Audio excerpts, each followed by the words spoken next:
Good morning all of you, how are you students. और पहला part है भाषा और व्याकरण। जो आज हम पढ़ेंगे वो किस बारे में पढ़ेंगे? भाषा और व्याकरण।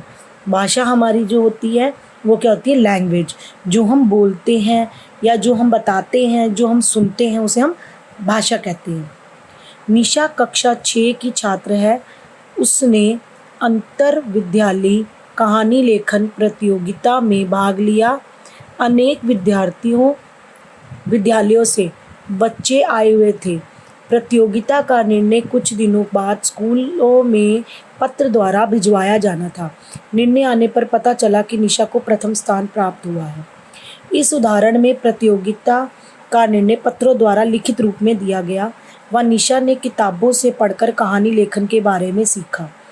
कविता प्रतियोगिता में प्रतियोगियों ने बोलकर अपनी अपनी कविता सुनाई और निर्णायकों ने कविता सुनकर निर्णय लिया। अब उसने बोला है कि निशा जो है 6th क्लास की एक बच्चा है। उसने क्या किया? कहानी लेखन मतलब कहानी लिखना, पढ़ना, सुनना, उसे कहते हैं कहानी लेखन। जो हम कहानी लिखते हैं कहानी लेखन। उसने कहानी लेखन प्रतियोगिता में भाग लिया जो तुम्हारे अपने द्वारा बनाई गई हो। प्रतियोगिता का जो उसने ले लिया उसमें काफ़ी स्कूल्स के बच्चे आए हुए थे। उसने जब स्कूलों का निर्णय जो था, जो रिज़ल्ट था वो बाद में आना था और रिज़ल्ट जो है वो लेटर द्वारा स्कूलों में ही भिजवा दिया गया, जिससे पता लगा कि जो निशा थी उसको फर्स्ट प्राइज़ मिला है। अब इसका उदाहरण क्या था? इस उदाहरण में प्रतियोगिता का निर्णय पत्रों द्वारा लिखित रूप में मतलब रिटर्न में दिया गया है और निशा ने किताबों से पढ़कर कहानी लेखन के बारे में सीखा था। जो कहानी लेखन है ना, उसने अलग अलग बुक्स को पढ़ के लिया और जब कविता उसने बोलकर अपनी अपनी कविता सुनाई थी। जो कविता आपने अपनी उसमें लिखी उस लड़की ने और उसके बाद उसको सुनाई, तो उसके अकॉर्डिंग उसके ऊपर उसका निर्णय लिया गया। भाषा क्या होती है? जिस साधन के द्वारा लिखकर, पढ़कर, बोलकर, सुनकर विचारों का आदान प्रदान किया जाता है वह भाषा कहलाता है। जैसे हम लैंग्वेज को लिखते हैं, ये हम पढ़ रहे हैं, मैं बोल रही हूँ और आप सुन रहे हो, ये सब क्या है? हमारा भाषा का ज्ञान, हमारी लैंग्वेज जो अब आप सीख रहे हो। क्या सीख रहे हो? हिंदी लैंग्वेज सीख रहे हो। When we are talking about English, then you are listening to English, then you are thinking about English. जब आप इंग्लिश पढ़ रहे हो तो आप इंग्लिश के बारे में सोच रहे हो, सुन रहे हो, बोल रहे हो, लिख रहे हो, तो वो क्या हो गया? एक भाषा हो गया, एक हमारा लैंग्वेज हो गया। अब भाषा का रूप, भाषा के मौखिक रूप, मौखिक भाषा है। भाषा के जिस रूप से एक व्यक्ति बोलकर या पढ़कर बात को समझाता व किसी दूसरे को समझता है उसे मौखिक भाषा कहा जाता है। उदाहरण, कक्षा में शिक्षिका बोलकर पढ़ाती है और विद्यार्थी सुनकर समझते हैं। जैसे मैं आपको बोल रही हूँ और आप क्या समझ रहे हो, तो बोलकर या पढ़कर, अब मैं बोल भी रही हूँ और आपको रीडिंग भी करा रही हूँ, जिससे आप दूसरे को समझ रहे हो, यानी कि अपने आप को समझा रहे हो कि हाँ ये मैम ये चीज़ बोल रही है तो हम ये सुन रहे हैं। तो एक बंदा बोल रहा है, जैसे आप अपने पेरेंट्स को कुछ बोलते हो तो वो सुनते हैं और उनको समझते हैं, तो वो क्या होता है? एक कम्युनिकेशन होता है आप दोनों के बीच में, हम दोनों के बीच में। हम मौखिक, जो हम ओरली, जो हम बोल कर बताते हैं। उसके बाद आता है लिखित, रिटन, लिखित भाषा। भाषा का वह रूप जिसमें एक व्यक्ति लिखकर व दूसरा व्यक्ति पढ़कर बात को समझता व समझाता है, लिखित भाषा कहलाता है। उदाहरण, मोहन ने गृह कार्य लिखकर अध्यापिका को दिया व अध्यापिका ने पढ़कर अंक दिए। क्या मतलब हुआ? जैसे आप एक रिटन वर्क कर रहे हो, ठीक है, और उसको दूसरा जो है, जैसे मैं हूँ, उसको चेकआउट कर रही हूँ, कि उसको देख रही हूँ कि आप पढ़ रही हूँ कि आपने उसका आंसर जो है ठीक लिखा है कि नहीं लिखा है, उसी अकॉर्डिंग उसको नंबर दिए जाते हैं। तो ये क्या हो गया? एक लिखित भाषा का रूप हो गया। ये क्या होगा? ओरली, जो हम ओरल बोलते हैं, ये रिटर्न हो गया। उसके बाद आती है संकेतिक। जो इंसान बोल नहीं सकता वो इशारों से अपने भावों को प्रकट करता है। जब विचारों और भावों को संकेत द्वारा प्रकट किया जाता है तो उसे संकेतिक भाषा कहा जाता है। इसे व्याकरण में स्थान नहीं दिया गया। जो हम बोलते हैं वो अपनी लैंग्वेज में हम बोल रहे हैं, आप सुन रहे हो, बट कई लोग ऐसे होते हैं जो बोल नहीं सकते हैं, तो उसको क्या होता है? वो इशारों से अपनी बात को समझाता है। या एक छोटा बच्चा लगाइए, जो छोटा बच्चा है जो बोल नहीं सकता, 3 महीने का, 6 महीने का, साल का, वो बच्चा प्रॉपर नहीं बोल सकता। वो अपने इशारों से, आपको इशारों से बताएगा कि मुझे ये चीज़ चाहिए, मुझे ये चीज़ चाहिए। तो वो क्या, वो अपने भावों को प्रकट कर रहा है। और इसको ग्रामर में, हमारे ग्रामर में इसको कोई वो नहीं दिया गया है। सिर्फ भाषा के 2 ही रूप बनाए गए हैं, मौखिक और लिखित। मातृभाषा, हमारी अपनी लैंग्वेज, जो भाषा बच्चे अपने परिवार में सीखते हैं, मातृभाषा कहलाती है। जैसे सिख घर में जन्मे बच्चे को अपनी मातृभाषा क्या आती है, पंजाबी। अगर आप सिख हो, सरदार मतलब, तो आपके घर में क्या होगी, लैंग्वेज कौन सी होगी, तुसी कित्थे जा रहे हो, की कर रहे हो, ये क्या होती है, हमारी एक लैंग्वेज है जो हम, मदर टंग जो हम लोग बोलते हैं रेगुलरली। अगर मैं इंग्लिश में बात कर रही हूँ तो वो मेरी क्या है, एक मातृभाषा इंग्लिश। मेरी मातृभाषा इस समय क्या है, हिंदी। क्यों? क्योंकि मैं हिंदी में बात करती हूँ। तो अगर हम अपने घर में आपस में जो हम अपनी भाषा का प्रयोग करेंगे उसे क्या कहेंगे, मातृभाषा, जो सबसे पहले बच्चा अपने घर से सीखता है। जन्म के बाद पहली भाषा जो बच्चा सीखता है मातृभाषा कहलाती है। जो बच्चा अपने माँ बाप से सीखता है और बोलता है तो उसे क्या कहते हैं, मातृभाषा, जो सबसे पहले बच्चा अपने घर में सीखता है। राष्ट्रभाषा, जिस भाषा का प्रयोग पूरे देश में होता है, राष्ट्रभाषा कहते हैं। भारत में हिंदी को राष्ट्रभाषा की स्वीकृति मिली हुई, यानी कि हम फ्री हैं अपने देश में, हम हिंदी बोलने के लिए फ्री हैं। क्यों? क्योंकि वो हमारी राष्ट्रभाषा है। हमारी राष्ट्रभाषा कौन सी है, हिंदी। हिंदी क्या हमारी राष्ट्रभाषा है, जो पूरे देश में, ऑल इंडिया हम बोल सकते हैं।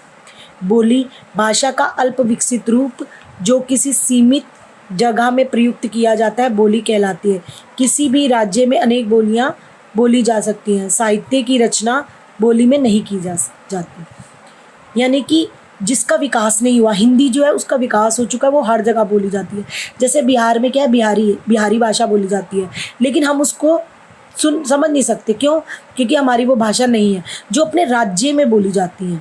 हर राज्य में अपनी अपनी भाषा के हिसाब से, जैसे हरियाणा में हरियाणवी बोली जाती है प्रॉपर, तो वो हम लोग बाहर जाएंगे, अगर हम हरियाणवी में बात करेंगे तो वो हमारी भाषा को शायद ना समझ सके। क्यों? क्योंकि वो हमारी राज्य भाषा है। राज्य भाषा जो राज्य में बोली जाती है, राष्ट्रभाषा जो पूरे राष्ट्र में बोली जाती है। लिपि, मनुष्य ने सबसे पहले बोलने के लिए ध्वनियों का प्रयोग किया। धीरे धीरे इन ध्वनियों को चिन्ह दिए गए, जिन्हें लिपि कहा जाता है। जैसे हम लोग बोल रहे हैं तो पहले क ख ग, फिर उसके बाद हिंदी, फिर पंजाबी, जो उन्होंने क्या किया, हिंदी को देवनागरी लिपि है हमारी, जो हमारी ये जो भाषा लिखी गई है, कौन सी लिपि है, देवनागरी। मतलब पहले अक्षर सीखे गए, अक्षरों से शब्द बने, शब्द से वाक्य बने, और उससे उसके लिए हमें लिपि बनाई गई है, जिससे हम लोग बोलने में आसानी रहे, हमें पता लगे कि किस ध्वनि में क्यों कौन सी वर्ड्स हैं। लिपि, भाषा की उच्चारित ध्वनियों को लिखित रूप में व्यक्त करने को लिपि कहते हैं। जो हम ये लिख रहे हैं, जो शब्द हम लोग लिख रहे हैं, उसके बाद वाक्य बना रहे हैं, तो इसे क्या कहते हैं, लिपि। जो लिपि होती है वो वर्ड्स को एक्सप्रेस करती है। हिंदी की लिपि देवनागरी है। जो हिंदी की लिपि है कौन सी है, देवनागरी। उसके बाद आता है व्याकरण।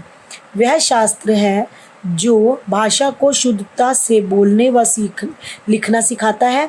भाषा को शुद्ध रूप में लिखने, बोलने व पढ़ने के लिए व्याकरण की जरूरत होती है। जिस प्रकार वर्णों के सार्थक समूह से शब्द बनते हैं, उसी प्रकार शब्दों के सार्थक समूह से वाक्य और वाक्यों से सार्थक समूह से भाषा का निर्माण होता है। व्याकरण जो है वो ऐसी भाषा है जिससे हम बोलना सीखते हैं, लिखना सीखते हैं। जो हम ये लिख रहे हैं क्या है, एक भाषा है। और व्याकरण में सार्थक समूह होते हैं, जो वो क्या होते हैं, जैसे क ख ग है, वो क्या है, हमारे स्वर है। फिर व्यंजन, तो उनका जो मिला के बनाया गया क्या, वर्ण, जिनसे हम शब्द बनाते हैं। वर्णों से हम शब्द बनाते हैं, शब्दों के समूह से क्या बनता है, वाक्य बनता है, और वाक्य से ही हमारी भाषा पूर्ण होती है। तो ये क्या हो गया, व्याकरण का एक रूप। वह शास्त्र जो भाव को शुद्धता से बोलना व लिखना सिखाता है। जो हम बोल रहे हैं, जो हम लिख रहे हैं, जिससे हमें किसी चीज़ की ज्ञान होता है, हमें समझ में आता है, तो उसे हम व्याकरण कहते हैं। अब विभिन्न भाषाओं की लिपि। हिंदी और संस्कृत की कौन सी है, देवनागरी। पंजाबी की गुरुमुखी, अंग्रेजी की रोमन, बंगाली की बांग्ला, उर्दू, फारसी, तेलुगु। ये हमारी लिपियां हैं जो सब जगह पे दी गई हैं। 14 सितंबर 1949 को भारत की राष्ट्रभाषा हिंदी को मान्यता मिली थी और अब भारत में 22 भाषाओं को मान्यता प्राप्त है। 14 सितंबर 1949 को जो हिंदी थी उसको हमारी राष्ट्रभाषा के रूप में स्वीकृत किया गया था कि ये हिंदी हमारी राष्ट्रभाषा है। और अब जो है 22 भाषाएं जो है ना उनको स्वीकृति मिल चुकी है, जैसे असमी, बंगाली, ये सब भाषाएं हमारी लैंग्वेज इसमें आ चुकी हैं हमारी संविधान में। तो अब हम इसकी बैक एक्सरसाइज देखते हैं। निम्नलिखित में से भाषा का कौन सा रूप प्रयोग होता है? दूरदर्शन समाचार में, ट्रैफिक संचालन में, वाद विवाद प्रतियोगिता में, समाचार पत्र में। भाषा का, क्योंकि दूरदर्शन हम देख रहे हैं, सुन रहे हैं। ट्रैफिक संचालन तो वो इशारों से बताएगा। समाचार पत्र जो हम रीडिंग कर रहे हैं। वाद विवाद प्रतियोगिता जो हम आपस में एक दूसरे से बात करते हैं, मतलब वो कुछ क्वेश्चन पुट आउट करें, हम आंसर दें, तो उसको वाद विवाद कह रहे हैं जैसे, तो वो भाषा का रूप है।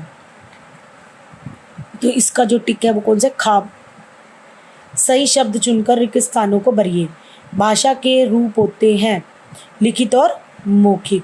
लिखित भाषा स्थायी होती है और मौखिक भाषा जो है वो मूल होती है।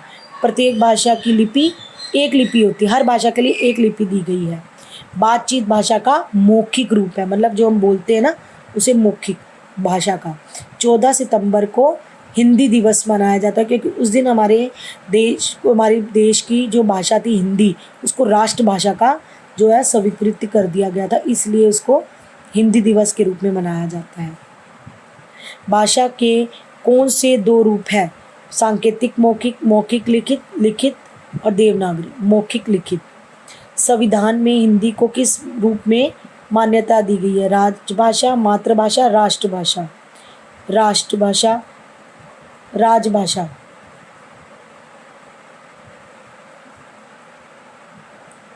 उसके बाद आता है हिंदी को राजभाषा की मान्यता कब प्रदान की गई?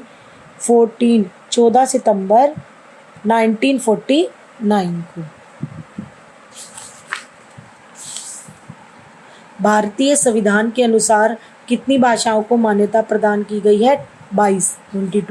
हमारी राष्ट्रभाषा क्या है? हिंदी। भाषाओं के सामने उनकी लिपि का नाम लिखिए। हिंदी की कौन सी है? देवनागरी। नेपाल की नेपाली। अंग्रेजी की रोमन। जापान की जापानी। अब इनकी मैचिंग करनी है। कश्मीरी जम्मू कश्मीर में बोली जाती है। तमिल तमिलनाडु में बोली जाती है। पंजाबी पंजाब में। बांग्ला पश्चिम बंगाल में। गुजराती गुजरात में। मलयालम जो है वो केरल में बोली जाती है। उसके बाद यहाँ पर भारतीय भाषा कौन कौन सी इसमें से देखना है। भारतीय भाषा हमारी है कश्मीरी, हिंदी, मराठी। ये कौन सी है? भारतीय भाषा। उसके बाद विदेशी भाषा है अंग्रेजी, फ्रेंच, जापानी और चीनी। उसके बाद इसमें तमिल जो हमारी भारतीय भाषा है, हमारी तमिल। ये है। अब मुझे लगता है आपको ये पाठ का समझ में आया होगा।